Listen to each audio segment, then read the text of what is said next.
Setelah gunakan handscoot, harusnya di sini ada timbangan. Tadi untuk mengukur antropometri. Jadi untuk ukuran antropometri boleh dilakukan ini di awal atau nanti sebelum pasien pulang boleh. Nah, kalau kita melakukan di awal silakan. Nah, beri memori Asia ya, alatnya nggak punya. Lanjut, berapa? Sini, timbang. Tinggi? 170.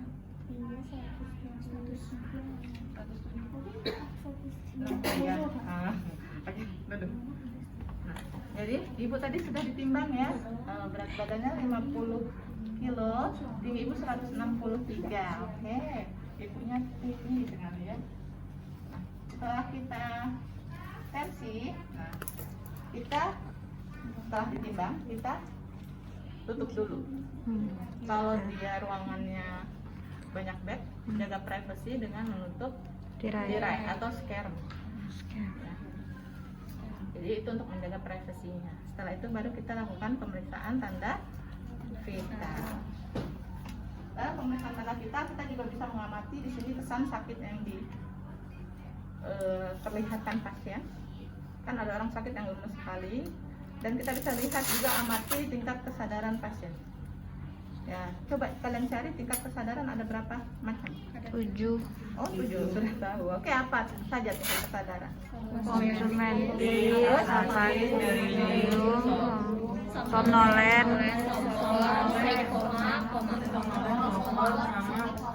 koma. Satu orang aja gimana? Ayo. Ya. Komposmetis. Apa itu artinya? Sadar Penuh ada sepenuhnya komposmetis. Terus Terus kalau delirium, Apatis dulu. apatis dulu. berurutan dong tingkatannya. Terus Komposmetis, apatis, acu tak acu, terus delirium.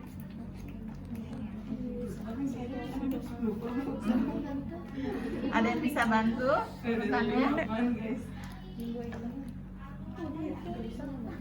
Apa saja? Coba macamnya aja dulu. Komposmetis, apatis, delirium, sopor, somnolen, sopor, semikoma, sama koma.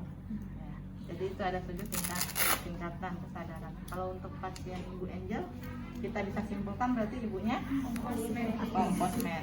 Bisa dibulung Koma. Kalau koma tidak mungkin berjalan. Komposmentif. Nah, letakkan handset di 2,5 cm dari lipatan antekubiti. Antekubiti. Kalian mencari apa di sini? Nadi. Brachialis. Arteri Arteri. kanan kiri. Sejajar jempol apa kelingking? Kelingking. Arteri brachialis sejajar kelingking. Lalu kalau untuk di sini arteri apa? Radialis. Ini kalau kalian menensi biasanya harus dipegang ini kan? Iya.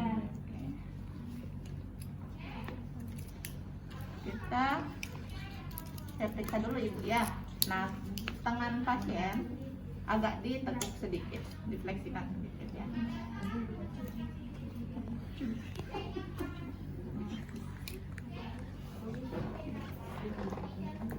Oke, ini ya sebelum kita tensi, ketuk dulu ya, untuk memastikan apa? Ini tidak terkunci.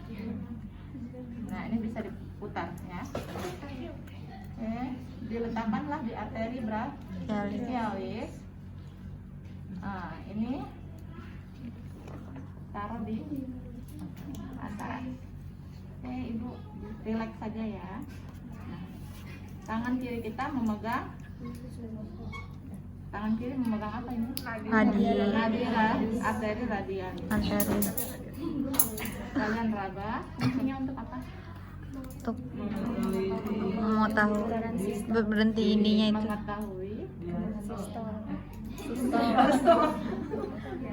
mengetahui apa ini biasanya? Diastol apa sistol? Sistol ya. Jadi saat kita meraba nadi arteri radialis ini kan dia berdenyut. Kalian bisa tekan bladernya. Nanti saat dia sudah tidak teraba denyutannya berarti kalian naikkan 20 dari angka, contoh dia di 100, nah jadi tidak teraba, naikkan sampai 120. Nah setelah itu kalian turunkan perlahan dan tangan kiri pindah ke stetoskop. Mulai dengarkan, ini cross check ya, benar nggak yang kalian raba sistolnya tadi 100, di sini juga 100. Nah itu untuk cross checknya.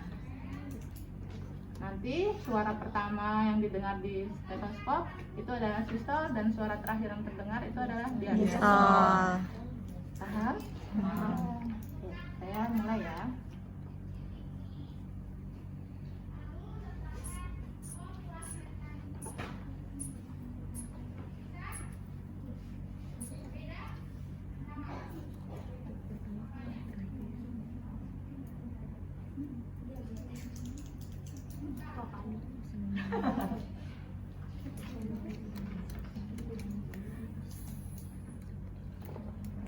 Nah kita kalau tidak yakin bisa kita ulangi nggak?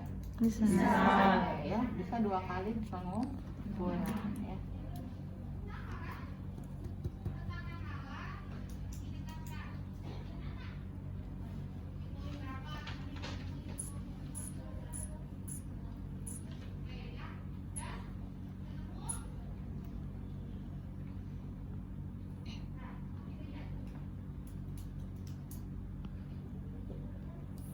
Tensi Angel 140. Normal ya, masih dalam batasnya. Ibu sudah sarapan belum tadi pagi? Belum. Ada riwayat keluarga darah tinggi? Darahnya darah rendah. Yang riwayat darah tinggi siapa? Papa. Papa. Kalau mamanya darah rendah. Berarti dia punya riwayat keturunan darah tinggi. Oke, Ibu Angel. Nah, untuk pemeriksaan lanjutannya dari TTC boleh dilakukan saat duduk ataupun pasien saat berbaring. Oke, kita lakukan saat ini. Nggak ada baku-baku. Udah. Ya.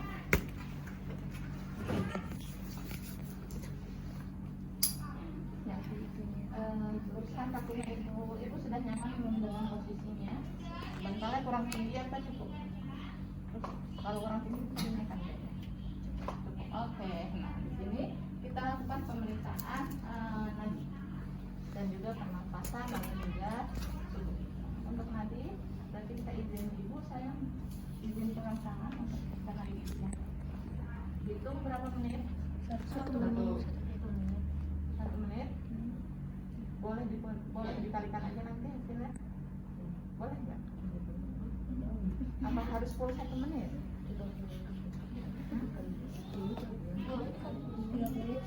Tidak boleh. Kalau untuk nafas juga berapa menit dihitungnya? 1 menit. 1 menit full ya. Idealnya memang kita hitung sama 1 menit full. Tapi ketika pasiennya banyak, nah itu bisa kalian kalikan selama 30 detik. Jadi, tapi dengan catatan pasiennya tidak punya masalah dalam jantung ataupun tidak punya masalah paru-paru. Nah, kalau pasien dengan asma, kalian hitung nafasnya ya harus full 1 menit. Pasien dengan masalah jantung, dia kan punya irregular dari denyutnya, jadi itu harus 1 menit. Kita hitung ya, ibu. Yang diperiksa selain kecepatannya apa? Nah, kekuatan detaknya, lalu juga ada regular tidak iramanya. Kan kadang nadinya ada jaraknya itu ada yang ya, ada yang lambat menjadi cepat ataupun dari cepat menjadi lambat. Kalau ini iramanya sama. Kita hitung selama 1 menit, lihat jam dinding. Kalau tidak ada, lihat jam tangan.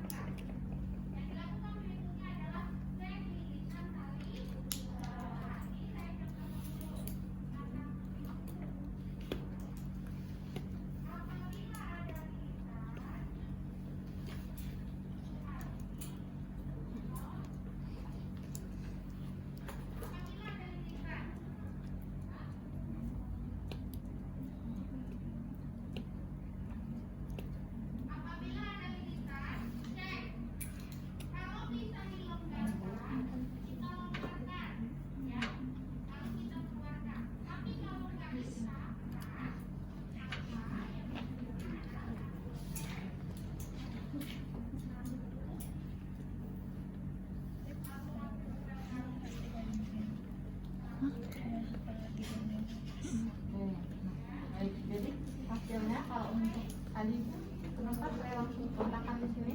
Agar pasien tidak tahu. Ya, pasien tidak tahu kita sedang menghitung nafas dan jangan diinformasikan karena ketika kita menginformasikan ada pemeriksaan nafas, pasiennya akan memanipulasi pernafasan.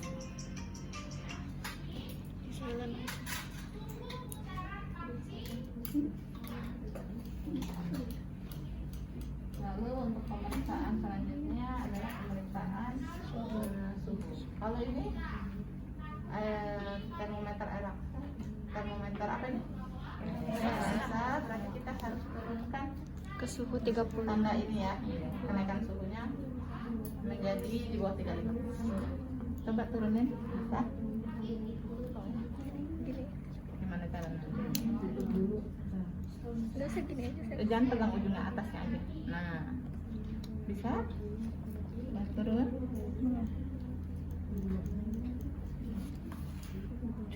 Sudah, oke.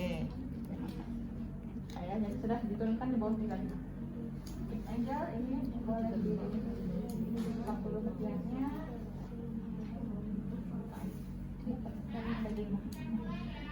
Ini aja.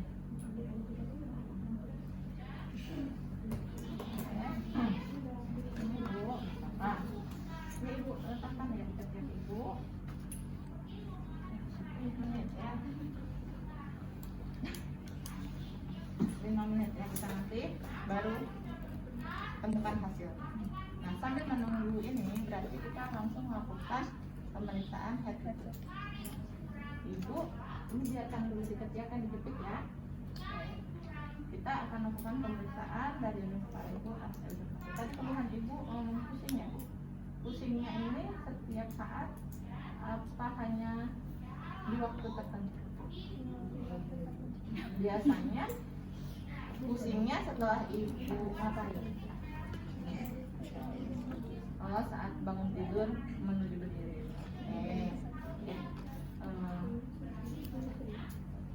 Lebih sering terjadinya di pagi, siang hari atau malam hari? Berarti bangun tidur pagi ya. Oke, baik. Nah, saya akan lakukan pemeriksaan terlebih dahulu ya. Nah, untuk kepala kita lihat di sini. Kepala, bentuk kepalanya simetris tidaknya. Lalu ada benjolan tidak? Ada massa tidak? Nah, kita bisa lihat di sini ya, ambil diraba. Oke ibu, kita periksa. Raba di sini untuk kepalanya, dia tidak ada benjolan ya. Lalu kita lihat di sini, lensi ada tidak?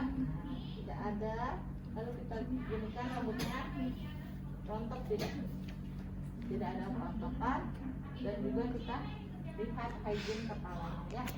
Nah, di sini ya. Kalau dari kepala kita ke pemeriksaan apa turunnya dari kepala? Wajah. Wajah secara garis besar kita lihat di sini. Wajahnya simetris nggak? Kanan dan kiri. Atau ada wajah yang miring? Pada kondisi pasien apa wajahnya miring?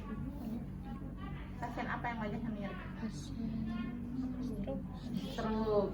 Selain stroke, pasien dengan kondisi paralisis parsial. Contohnya ada Bell palsy. Pernah tahu Pak Rano Karno? Ya. Bibirnya miring kan? Nah, itu bukan karena stroke, tapi beliau terkena Bell palsy. Itu biasanya karena memang ada reaksi alergi terhadap suhu. Bisa seperti itu. Nah, Ibu Angel, ini saya mau periksa, boleh nggak ya pakai masker? Ini pada pakai masker, ini siapa yang nggak pakai masker nih? Pakai maskernya. Ibu Angel boleh buka masker sebentar mungkin ya?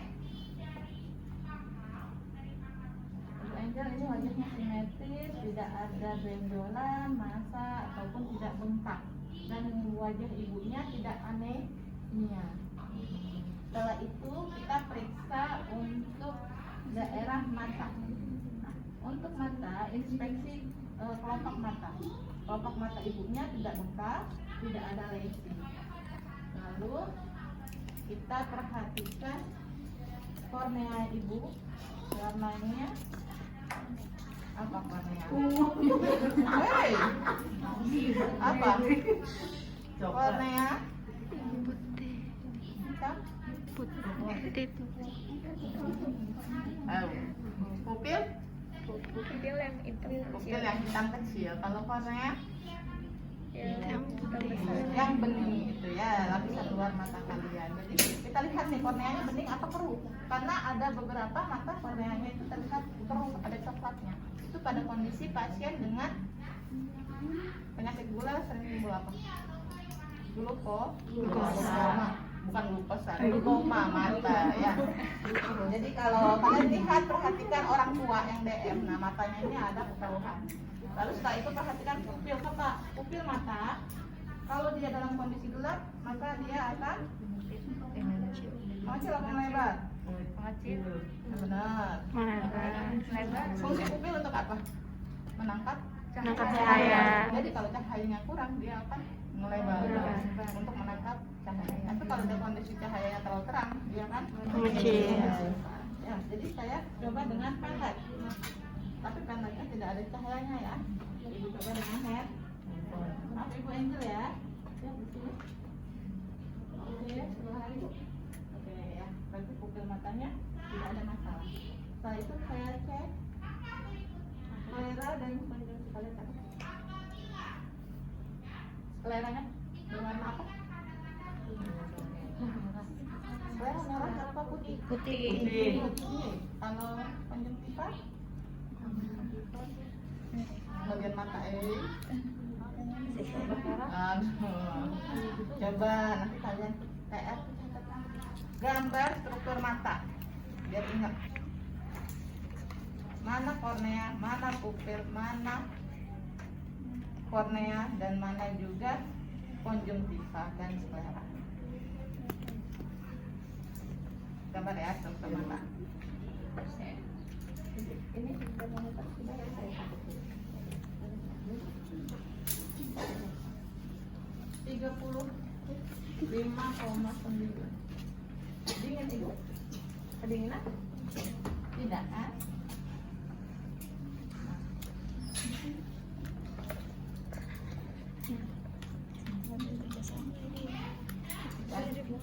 Setelah dari mata, kita kemana nih bagian yang paling dekat? Ada yang lewat? Hidung. Ini hidung kita inspeksi bentuknya simetris, hidungnya ada 2 lubang ya. Nah, setelah itu kita gunakan pen light untuk melihat ada tidak polip, pengeluaran ataupun perdarahan di dalam hidung. Kita lihatkan ya. Permisi ya. Oke, jadi mau ketawa Ibu. Setelah inspeksi, lakukan palpasi dulu. Sakit nggak Bu? Kita tekan, takutnya kalau ada polip dia akan terasa.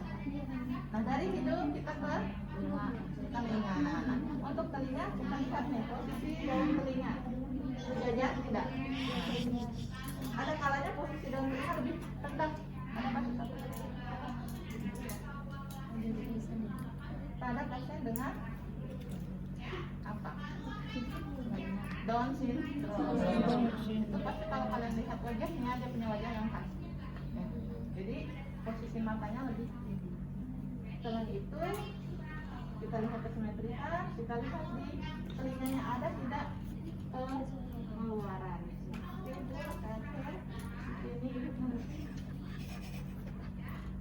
Kita cek lagi ya dengan pen light seharusnya ada tidak pengeluarannya.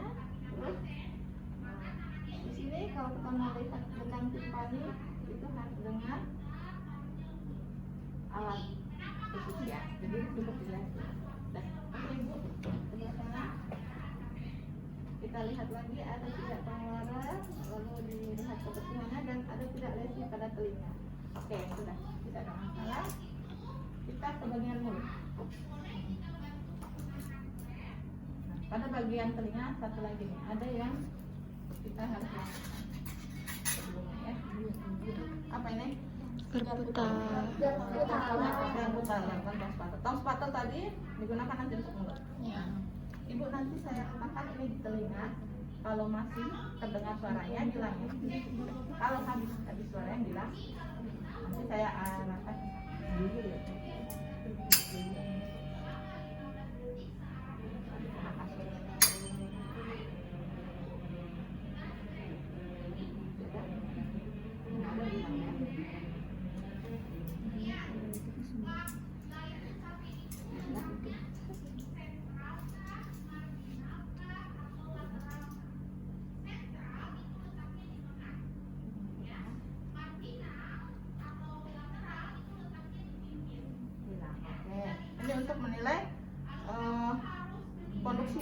konduksi bunyi yang dialirkan oleh getaran dan udara. Mana yang lebih besar? Kalau normalnya dia akan mendengar lebih lama di udara. Tadi yang di angel, kalau hasil angel itu normal karena ketika di sini sudah tidak terasa getaran, di sini dia masih mendengar.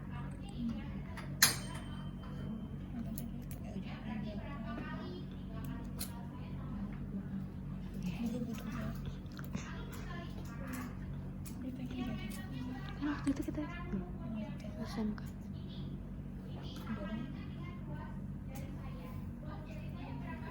Nah ini namanya uji Rina. Lalu satu lagi uji kanan kiri.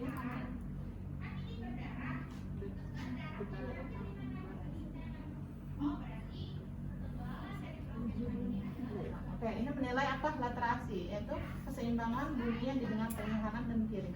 Kalau dia berat sebelah, nah berarti ada masalah di telinga yang kurang mendengar. Kita pemeriksaan lebih lanjut. Oke, dan uji Rina dan Weber. Di atas tadi Weber ya. Boleh ibu sekarang kita periksa mulut. Di sini mulut kita lihat dulu inspeksi warna bibir, lalu kering tidaknya kelembapannya ya. Terus kita lihat ada tidak lesi. Oke, ibunya pakai lipstick ya. Jadi saya tidak bisa melihat ya. Kalau dia anemia tidaknya tidak terlihat. Mungkin anemia tidaknya bisa kita lihat dari wajah. Nah, lalu bibirnya lembab dan juga tidak ada lesi pada bibir. Kita lihat ibu menyeringai, coba. Kelihatan gigi, kelihatan giginya. Nah, oh ibunya pakai gesel ya. Gak apa-apa ya. Coba penjel ya.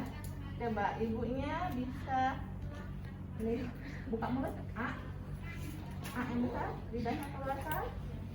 Oke, kita amati giginya, gusinya, lalu amati lidah yang besar. Kalau tidak besar pakai tong sepatu. Coba keluarin lidah. Nah, oke, ibu belum lihat okular. Oke, nah pakai lagi masker. Apa yang dilihat tadi? Ketika kita buka mulut ya, perhatikan gigi dan juga gusi. Gigi untuk menilai apa? Untuk menilai jumlah giginya, ada yang bolong tidak, lalu ada karies dan karang gigi. Setelah itu apa? Gusi. Warna gusi ada warnanya seperti apa? Ada bengkak atau tidak? Umumnya pada ibu hamil akan terjadi masalah gusi. Ya, itu bisa terjadi pembengkakan gusi yang disebut epulis. Itu hal yang normal. Lalu kalau untuk mulut yang lain kita amati lidah, struktur lidah. Ya, maksudnya struktur permukaan lidahnya, warna lidahnya, terus tepi-tepi lidahnya tadi ada sariawan tidak. Nah, setelah dari lidah, langit-langit. Perhatikan langit-langit mulut. Langit-langit mulut ini ada palatum durum dan palatum mole. Sama-sama langit-langit atas. Durum itu yang bagian depannya, yang mendekati gigi. Kalau mole yang agak ke belakang. Nah, itu perhatikan ada tidaknya massa ataupun lesi. Setelah dari situ kita perhatikan ovula. Ovula itu yang mana? Yang di belakang di tenggorokan. Yang di belakang tenggorokan. Dia yang gantung ya. Nah, itu ovula. Lalu perhatikan juga tonsil dan faring. Untuk tonsil, yang mana tonsil? Mandel. Amandel ya, tonsil itu yang kanan kiri Iya, yang suka kalau bengkak. Ya, kalau kita radang itu bengkak merah, nah itu tonsil. Lalu faring. Nah, faring ini adalah saluran yang paling atas dari saluran mulut kita. Kita lihat di situ ada radang warna kemerahan ataupun ada lesi. Nah, ini perhatikan. Dari mulut turun kemana? Bagian tubuh. Bagian ke Dada. leher. Oh, leher. Leher. Leher ya. Kita cek di sini. Ibu, saya pegang ya. Kita pegang kelenjar limpa. Ada di mana letak kelenjar limpa? Ada berapa? Kelenjar limpa ada berapa? Dua. Di mana itu? Gimana? Oke, coba kalian cari lagi. Letak panjang limfe. Sahabat, limfe itu ada di leher, ketiak, dan paha. Boleh dicari ya. Dan indikatornya apa kalau terjadi pembengkakan? Oke. Nah, di sini Ibu Angel nggak ada pembengkakan panjang limfe. Lalu Ibu boleh menelan. Nah, ini kelenjar tiroid. Kita raba saat ibunya menelan. Dan di mana? Kita raba pergerakannya, dia tetap dan juga tidak ada benjolan. Kelenjar tiroid kalau membesar karena apa? Nah, ada istilah hipertiroid dan hipotiroid. Karena tiroid ini fungsinya menghasilkan hormon yang kurang berlebihan. Nah, kalau dia ada pembengkakan, nah, ini indikasinya berarti dia ada pembengkakan. Nah, gejalanya itu bermacam-macam. Dari kelenjar tiroid kita beralih ke bagian dada. Untuk dada, pertama kita lakukan pemeriksaan inspeksi. Nah, untuk setiap pemeriksaan pasti diawali dengan inspeksi. Lalu kita palpasi. Setelah palpasi, auskultasi. Baru yang terakhir perkusi. Kenapa kita tidak perkusi baru auskultasi? Karena kalau kita sudah ketuk-ketuk akan merubah bunyi. Nah, jadi didengarkan dulu baru kita perkusi. Nah, untuk di dada kita inspeksi. Harusnya pasien membuka baju. Ya, tapi ini temennya mau buka baju? Enggak ya. Mau buka baju aja? Enggak. Ya. Jadi baru direkam yang jelas masuk. Nah, jadi untuk di dada kita inspeksi dada, simetris tidak. Lalu ada perubahan warna tidak pada daerah dada. Karena kalau ada yang agak merah ataupun biru, nah itu lebam atau apa, kita perhatikan. Lalu ada bekas luka operasi tidak. Setelah itu kita perhatikan tarikan dinding dada. Tarikan dinding dada mengindikasikan ini dia bernafas dengan baik atau tidak. Kalau dia ada tarikan dinding dada, kemungkinan apa dia asma sehingga dadanya narik sampai keluar, sesak atau gimana. Setelah perhatikan itu, kita boleh palpasi. Kalau daerahnya itu mungkin ada indikasi yang harus kita palpasi. Contoh dia ada warna merah ataupun biru, kita palpasi ringan. Nah, untuk merah juga. Kalau di sini contoh merah, sakit ibu? Ya, sakit? Ya. Itu untuk palpasi. Tapi untuk perempuan juga kita palpasinya biasanya untuk sekalian screening PA. Nah, kalian pernah dengar sadari? Berarti sama ini kita periksa raba untuk melihat ada benjolan tidak di payudara. Biasanya tangan pasien kita angkat sebelah, ya. Nah, lalu kita akan meraba. Boleh diraba?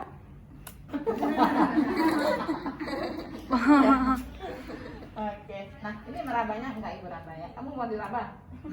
Jangan. Oke, ini hanya seperti ini ya. Lalu kita gerakkan tangan kita melingkari payudara. Lalu kita raba lagi. Nah di sini. Nah ini untuk mengetahui ada benjolan tidak. Itu untuk perempuan ya. Kalau laki-laki nggak usah kalian lakukan. Nah, lalu sebelahnya lagi Bu Angel ya. Kita tahan daerah atas payudara, kita raba dengan cara agak pegang dikit ya. Nah, memutar. Lalu kita raba. Nah, kita raba, tidak ada benjolan. Oke. Baik Ibu, setelah itu kita lakukan pemeriksaan auskultasi. Auskultasi, kita mendengarkan bunyi apa? Di dada ada bunyi jantung dan bunyi penas. Normal bunyi jantung apa? Normal bunyi jantung seperti apa? Lup. Ya. Dengar bunyi jantung di mana? Di sebelah Kanan atau kiri? Kiri. Kiri. Di interkostal berapa? 2. Interkosta 2 dan juga interkosta 4 atau 5 biasanya. Nah, di sini interkosta, tahu kosta. Di sini kan ada tulang sternum tengah-tengah Ada ya. bagian itu. Nah, jadi coba kalian raba, maaf Angel. Di sini tulang rusuknya coba kita raba. Tulang rusuknya siapa tuh? Ini Angel yang dari pasar itu ya. Ya, interkosta 2 sebelah kiri. Nah,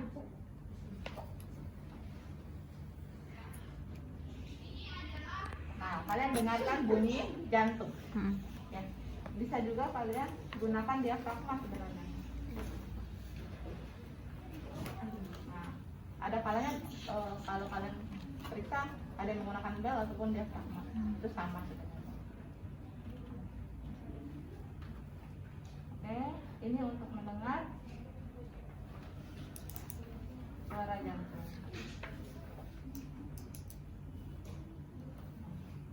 Di sini, lalu di interkosta kedua juga, tapi agak sebelah kanan. Kalian masih bisa mendengarkan suara jantung. Nah, lalu di interkosta keempat, di sini dia di pinggir dari sternum. 4 kira-kira dekat sini. 1, 2, 1, Oke. dua. Lalu di mid clavikula, artinya mid clavikula pertengahan tulang clavikula kalian, panjang kebanyakan dari tengahnya, tarik ke bawah. Nah, itu agak sejajar puting. Nah, itu dengarkan Oh, iya. di interkostal 4 atau 5 tadi. Nah, itu ada apex jantung. Nah, Kalau yang gak normal ya, suara jantungnya breakdown ya. Coba cari bunyi jantung yang tidak normal bunyi.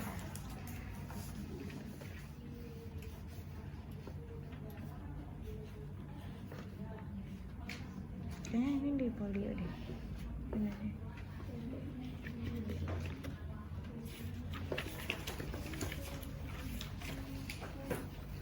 Nah, sudah kita dengarkan bunyi paru. Kalau paru-paru ada di mana? Kanan dan kiri.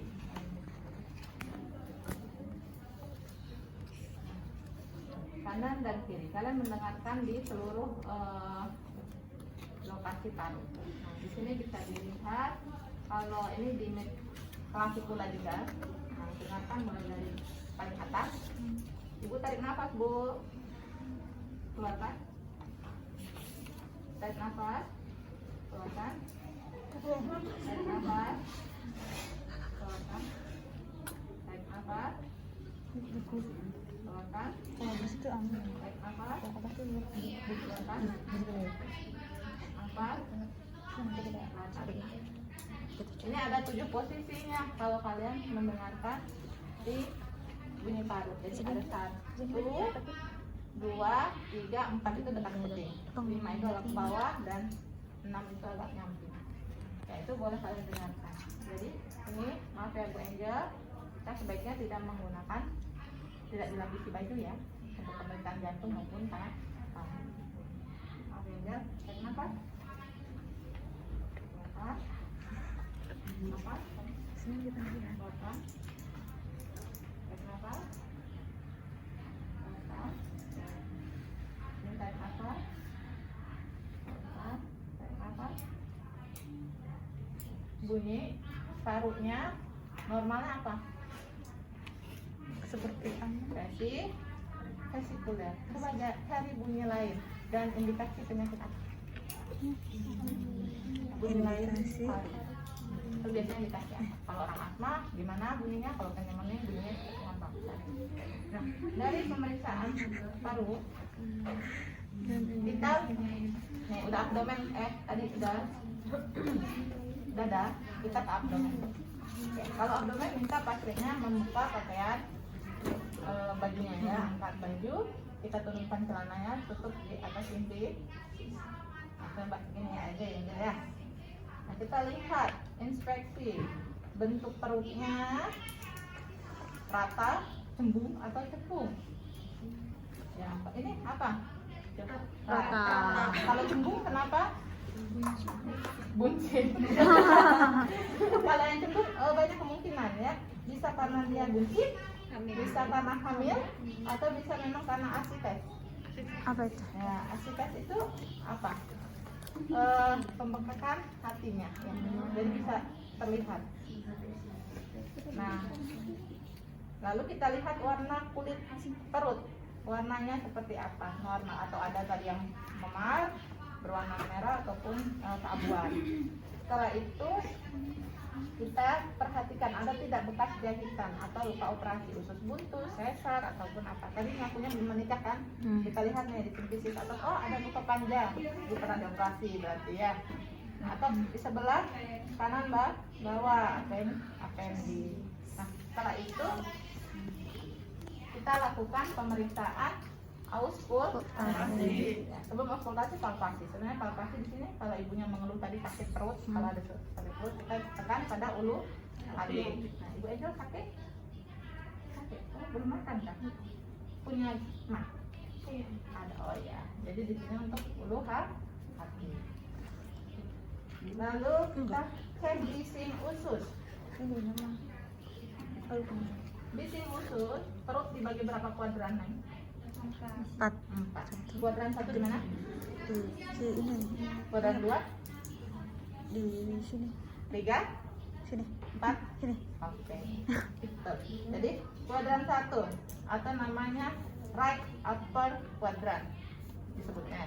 Ada kuadran 2, left upper quadrant. Ada juga di sini di bawahnya right lower quadrant. Nah, ini left lower quadrant. Ya, jadi di perut itu sebenarnya dibagi 4 kalau kita penampakan anatomi untuk pemeriksaan fisik. Nah, coba teman-teman cari apa aja isi perut pada kuadran 1, 2, 3, 4. Ya. Turun dikit ya Ibu. Oke. Nah, Ibu mau mendengarkan bising ususnya ya. Bising usus bisa kita dengarkan di setiap kuadran bisa. Nah, dengarkan selama 1 menit. Bising usus itu bunyinya kayak gimana? Pernah dengar perut keroncong? Nah, seperti itu bunyinya, cuman dia agak lebih kecil karena nggak terdengar hanya dengan stetoskop kita bisa dengar. Jadi seperti suara air yang mengalir dengan udara banyak. Tiba-tiba pasien kok. Pasti bisa kuk. Perobakan.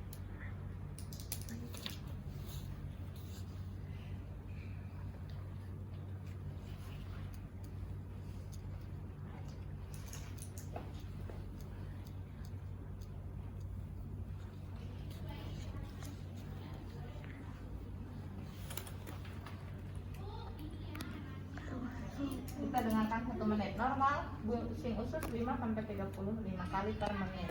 Nah, coba kalian cari kondisi apa yang dia tidak bising ususnya berlebihan ataupun bising ususnya kurang dari normal. Pada kondisi seperti apa ya? Sudah Ibu. Satu lagi sebentar Ibu ya. Ada kondisi apa? Untuk pemeriksaannya selanjutnya ada pemeriksaan hati. Aduh.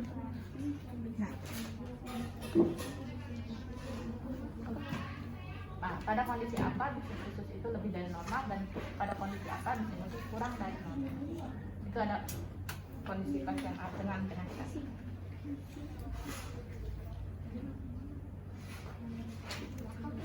Sudah dicatat? Oke. Selanjutnya kita bisa mungkin meraba hati. Nah, pada pas oke, terus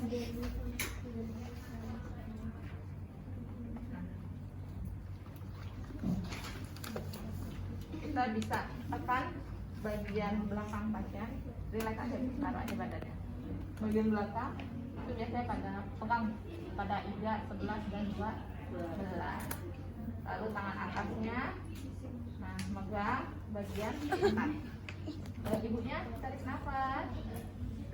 Oke, sakit nggak Bu? Enggak. Nah itu kita raba ada tidaknya ditekan. Nah kalau tidak terjadi pembesaran hati biasanya dia akan teraba keras hatinya. Tapi kalau tidak teraba berarti tidak ada masalah. Nah, oke. Dari situ kita ke bagian kaki. Nah sebelum kaki atau ekstremitas ada bagian ekstremitas kanan tangan kan? Oke, tangan Ibu Angel coba luruskan kedua-duanya Bu. Oh ingin sekali. Oke, ini kita lihat simetris tangan ibunya simetris, ada memar tidak ada. Lalu kita periksa kuku pasien. Di sini kita periksa refleks kapiler. Ingat, selama tahan beberapa detik, lalu dia akan warna yang pucat tadi langsung ke merah kembali. Refleks kapiler levelnya bagus, dia dalam 2-3 detik sudah kembali merah. Oke ibu ya. Tangan juga kita lihat ada udem nggak nih? Nah, pasien-pasien yang udem, nah berarti dia ada ketidaklancaran salur pada cairan tubuh. Buka kakinya, Ibu Angel.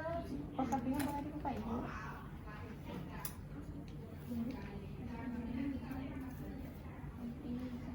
Luruskan ya Ibu. Nah, untuk di kaki, miring.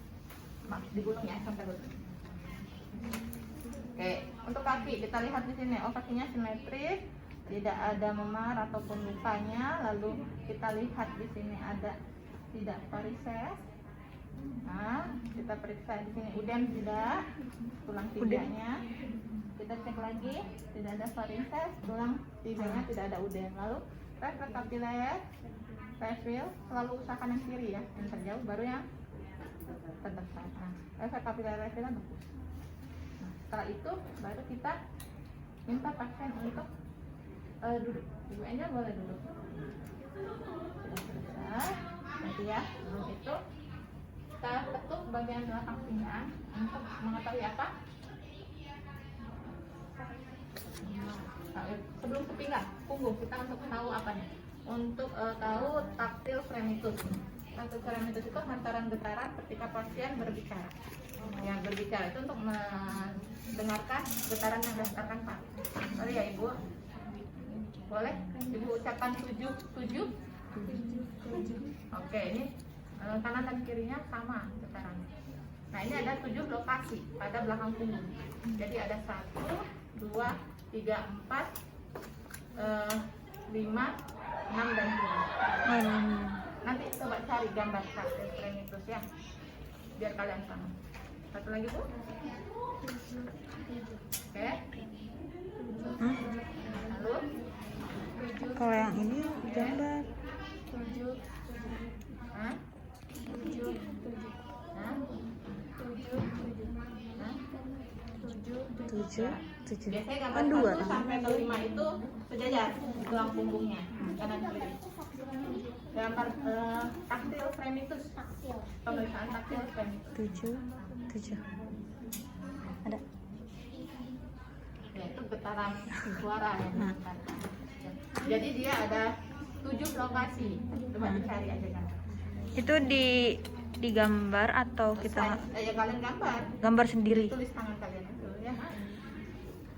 Nah, kalau di slide nanti di share temennya jadi kalian ya. Atau Ibu itu yang PR tadi coba ditulis ketik, nanti tinggal share satu orang kalian sudah dibaca. Tulis tangan ya. Saya periksa ginjal. Kenapa? Ginjal di sini ketuk pada bagian belakang punggungnya ya. Sakit nggak Bu? Oh, gitu ya. Sorry. Saya ketuk Bu ya. Lupa informasi. Sakit Bu? Sakit? Yang di sebelah sini? Enggak. Ini sakitnya seperti apa kalau saya ketuk? Sakitnya. Coba Buang air kecil lancar nggak Ibu? Lancar. sebelahnya Oke. Coba ulang ya. banyak omong. Sakit? Ke dalam apa di luar punggungnya dong? Ke dalam. Ke dalam. Kalau ini? Enggak. Berarti kalau ada rasa sakit pada bagian yang saya ketuk, nah kita harus melakukan tes lebih lanjut untuk mengetahui fungsi ginjal. Karena takutnya dia ada permasalahan di ginjal sebelah kiri. Karena yang kanan tidak sakit. Ya, minum mungkin ini kita bisa evaluasi. Minum air putihnya berapa liter sehari? Jarang. Nah, jadi itu makanya air urinnya warnanya apa? Oh, ini minum boba? Oh, minum makan Indomie sering nggak? Ya sini. Makan KFC ya? Jangan turun, duduk. Nah, kakinya nyangkut. Lurusin maju dikit. Maju. Nah, oke. Gulung ya. Ini saya mau cek apa? Saya tuh ketuk ya untuk refleks jendela ibu. Masuk kamar. Diam aja kakinya ya. Jadi, oh iya saya lupa itu kaki ibu kenapa? Ada bekas luka? Ada mau dijahit. Oh naik motor? Iya. Udah lama? Udah 3 tahun. Udah 3 tahun. Oke boleh turunkan. Berarti ibu ini ada tanda jahitan jatuh dan tanda sendal jepit atau gimana?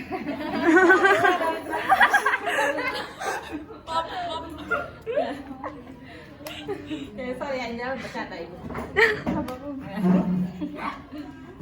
Nah itu refleks patella. Kok bisa? Sakit, oke? Lemes ya. Nah taruh aja di bawah. Oke, nah, bagus.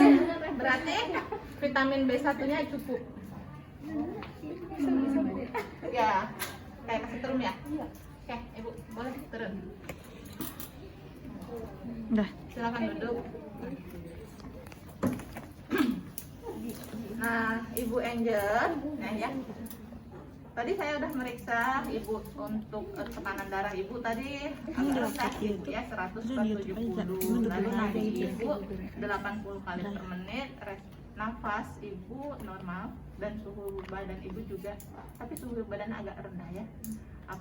Faktor mungkin ruangan kita ber-AC ya. Nah, setelah itu saya akan sampaikan hasil pemeriksaan dari ujung kepala sampai ujung kaki. Dari pemeriksaan kepala tidak ada permasalahannya. Cuman ibu kalau sehari-hari keramas berapa kali sehari? Seminggu berapa kali? Seminggu 3 kali ya. Mungkin bisa lebih digiatkan untuk keramasnya lagi. Nah, lalu untuk mata tadi kan ada pandangan pusing ya ketika bangun. Nah, harusnya ketika bangun tidur ibu boleh posisinya mungkin tidak langsung berdiri, tapi ibu duduk aja dulu di tepi kasur. bisa Bu, saya mah kagetan. Oh, kagetan jadi langsung bangun gitu. Jadi itu mungkin harus diperhatikan ya. Jadi ya, ibu jangan langsung buru-buru pergi ke dapur untuk ngambil nasi ya. Ngambil nasi, ngambil sapu. Ngambil sapu ya. Oh, kagetan berarti ada suara yang mengagetkan ya. Jadi kalau ibu lapar contohnya, nah ibu bisa letakkan biskuit atau cemilan minum di samping meja ibu. Jadi ibu nyemil-nyemil dulu pagi itu ya. Jadi tidak langsung bekerja ya. Lalu dari hidung, mulut, dan telinga juga tidak ada permasalahan. Ibu sudah lama di behel? Belum. Udah berapa bulan? Oh, baru 5 bulan ini. Oke, nggak apa-apa ya. Ibu kalau menggunakan behel tetap diperhatikan gosok giginya pakai sikat gigi khusus yang biasa. Kontrol, suka dikontrol giginya. Nah, coba kalau pakai behel biar hasilnya maksimal untuk langsung dikontrol ya. Atau ini behel bergaya atau behel memang ada permasalahan gigi? Behel biasa. Setelah itu tadi untuk di dada, bunyi nafas dan jantung ibu baik semuanya, cuma ada satu yang saya agak khawatir karena ginjal ibu saat diketuk tadi yang bagian kiri ada sakit. Nah, coba ibu perhatikan lagi minumnya minimal ibu 2 liter sehari, lalu hindari minum minuman berwarna. Paham ibu? Minum air teh, kopi, suka ngopi? Hah? Teh jus. Nah itu setiap hari pasti konsumsi teh jus. Ya itu coba dikurangi bahkan dihilangkan karena tidak bagus sebenarnya itu minumannya ya. Selain mengganggu ginjal ibu, itu juga gulanya terlalu tinggi. Nanti ibu bisa terkena diabetes pada usia muda. Nah setelah itu makanan ibu juga jangan suka makanan cepat saji, Junk food. ya, junk food hindari, dan penggunaan mecin atau salsa mungkin di rumah boleh dikurangi ataupun diganti garam biasa ya. Baik, selanjutnya tadi refleks kaki ibu bagus ya, artinya ibu tidak kekurangan vitamin B1, tidak ada masalah. Nah mungkin itu ibu hasil penjelasan dan beberapa solusinya untuk masalah kesehatannya. Ibu ada yang mau ditanyakan? Tidak ada? Sudah cukup jelas? Ya berarti ibu selalu ngapain di rumah tadi sama saya? Berapa liter? Terus, nggak boleh makan makanan Cepat saji. saji, Junk food. oke. terus nggak boleh minum saji banyak-banyak, Ya, keramas. iya. Kalau misalkan bangun tidur. Oh, bangun tidur jangan langsung bangun. Oke. Ngepel. Jangan langsung ngambil sapu ya, dengan sapunya sudah ada sangkutin, nggak akan kemana-mana. Ya, jadi ibu makan sarapan dulu baru bekerja ya. Terus apa lagi? Udah. Kontrol gigi. Oh, gigi. Baik, seperti itu Ibu Angel. Terima kasih ya atas kunjungannya hari ini. Selamat pagi. Silakan.